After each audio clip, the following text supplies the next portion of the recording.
కానీ ఒక్క కుటుంబం మాత్రం ఆ ఊరికి దూరంగా ఆ శ్మశానానికి అతి సమీపంలో ఒక పాడుపడ్డ ఇంట్లో ఉంటుంది. Hello guys, welcome to story ఏంటంటే షార్ట్ సిరీస్. ఈరోజు మనం చెప్పుకోబోయే ఫస్ట్ సిరీస్ పేరు పార్వతీపురం. ఇది 1986లో ఆంధ్రప్రదేశ్లో పార్వతీపురం అనే ఊర్లో జరిగే కథ. ఆ ఊరిని అనుకునే భైరవపురం అనే ఊరు కూడా ఉంటుంది. ఆ ఊర్లో మహిమగల మరకతలింగం ప్రతిష్ఠించిన పురాతన శివాలయం ఉంటుంది. ఆ ఊరికి వెళ్లే మార్గంలో ఆ రెండు ఊర్లకు సంబంధించిన శ్మశానం ఒకటి ఉంటుంది. ఆ రెండు ఊర్లో కలిపి సుమారు 100కు పైగా కుటుంబాలు నివసిస్తూ ఉంటాయి. కానీ ఒక్క కుటుంబం మాత్రం ఆ ఊరికి దూరంగా ఆ శ్మశానానికి అతి సమీపంలో ఒక పాడుపడ్డ ఇంట్లో ఉంటుంది. ఆ ఇల్లు చూడ్డానికి చాలా వికృతంగా, పగలు చూసినా ఎంతో భయంకరంగా, ఒక వింత అనుభూతి కలిగించేలా ఉంటుంది. ఆ ఇంట్లో ఒక తండ్రి, కూతురు, కొడుకు ఉంటారు. తండ్రి పేరు ప్రతాప్, కూతురు పేరు వీణ, కొడుకు పేరు శివ. కొన్నేళ్ల క్రితం అతని భార్య చనిపోవడంతో తన కూతుర్ని, కొడుకుని తానే చూసుకుంటూ వాళ్ళకి వండి పెట్టి స్కూల్కి పంపించి ఆ తర్వాత తన ఉద్యోగానికి వెళ్ళేవాడు. తల్లి లేని ఇల్లు కావడంతో ఇంటి లోపల బయట ఎప్పుడూ అశుభ్రంగా, దరిద్రం తాండవించేలా కనిపిస్తూ ఉండేది. అందులోనూ అతను నాస్తికుడు కావడంతో ఇంట్లో పూజలు చేయడము, ఇంటి బయట వాకిలి ముగ్గేయడం, బయట నుంచి ఇంట్లోకి వచ్చినప్పుడు కాళ్ళు కడిగి రావడం, ఇలాంటి అలవాట్లు ఆ ఇంట్లో ఎవరికీ ఉండేవి కావు. వాళ్ళ ఇంట్లో ఎప్పుడూ బొద్దింకలు సంచరిస్తూ ఉండేవి. వాటిని తినడానికి బల్లులు, వీళ్ళు తినిపారేసిన వాటి కోసం బయట పిల్లులు, కుక్కలు ఇంటి చుట్టూ తిరుగుతూ ఉండేవి.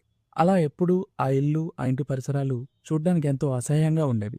ఇంట్లో ఆ మనుషుల గురించి చెప్పుకుంటే కూతురు చదువులు పుట్ట, కొడుకు ఆటల్లో దిట్ట, చదువు మీద జాస్ తక్కువ, బలాదురు తిరగడంలో భాగం ఎక్కువ. తండ్రికి ఇవన్నీ పట్టించుకునే తీరిక, శ్రద్ధ మాత్రం చాలా తక్కువ.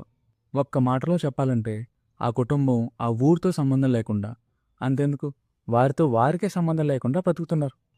ఆ ఊర్లో శివాలయం దగ్గర ఉన్న రచ్చబండ దగ్గర ఆ ఊరు పెద్ద మనుషులు మొత్తం సమావేశం అవుతారు. ప్రతి ఏడు కార్తీక మాసంలో ఆ శివాలయంలో ఎంతో ఘనంగా పూజలు చేసి జాతర నిర్వహిస్తారు. వాళ్ళలో ఒక పెద్ద మనిషి ఈ ఏడు జరగబోయే జాతర చాలా గొప్పగా ఉండాలని, 2 పుష్కరాలకు వచ్చే గొప్ప ముహూర్తం అని మాట్లాడుతుంటాడు. ఇంతలో ఇంకో పెద్ద లేచి, ముందు ఈ ఊరుకున్న చెత్త సమస్య తీర్చండి అయ్యా, ఈ వర్షాకాలం వల్ల ఆ చెత్త మొత్తం మురికి కోపంలా తయారై జనాలకు రోగాలు వస్తున్నాయి అని అంటాడు. ఆ ఊర్లో ఉండే వ్యర్థాలు, చెత్త చెదారం ఆ శ్మశానం బయట పారేస్తూ ఉంటారు. ఆ శ్మశానంలో ఉండే చెత్త, శవ సామాగ్రి, ఏదైనా అనాథ శవాలను కాల్చిన బూడిద, ఇవన్నీ కూడా ఆ చెత్తలోనే వేస్తూ ఉంటారు. అలా వేసిన చెత్త పెద్ద కుప్పలా తయారయ్యి అందరికీ సమస్యగా మారిందని ఆ ఊర్లో ఉన్న పెద్ద మనుషులు అందరి దగ్గర చందాలు వసూలు చేసి ఒక ట్రక్ పిలిపించి మొత్తం అది క్లీన్ చేయించి అందులో వేసి బయటకు పంపిస్తారు. ట్రక్ మొత్తం చెత్తతో నిండిపోవడంతో ఆ ఊరి నుంచి బయటకు వెళ్లే మార్గం అంతా కొంత కొంత ఒలకబోసుకుంటూ ఆ ఊరి పొలిమేర దాటుతుంది ఆ ట్రక్. అలా ప్రతాప్ ఇంటి ముందు ట్రక్లోంచి ఒక బూడిద కుండ జారిపడి ముక్కలవుతుంది. ఆల్రెడీ రాత్రంతా వర్షం పడి రోడ్డంతా బురదగా మారడంతో ఆ పడిన బూడిద మొత్తం బురదలో కలిసిపోతుంది. ఉద్యోగం నుంచి వచ్చే ప్రతాప్, స్కూల్ నుంచి వచ్చే పిల్లలు ఆ బురదను తిట్టుకుంటూ యథావిధిగా ఇంట్లో కాళ్ళు కడుక్కోకుండా